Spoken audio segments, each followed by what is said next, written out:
ஆன குறையை ஒரு சிலர் தம் சாமர்த்தியம் கொண்டு வெல்கின்றனர். அவர்களுக்கும் ஏனையோருக்கும் என்ன வேறுபாடு?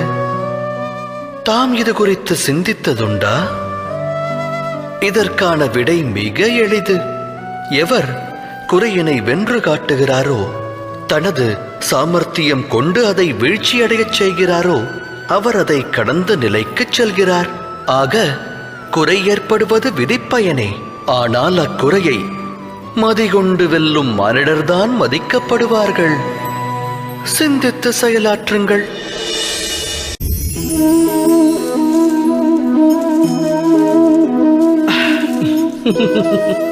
வாழ்வில் நிகழும் நிகழ்வனைத்திற்கும் தொடர்பு வேண்டுதலாகும்.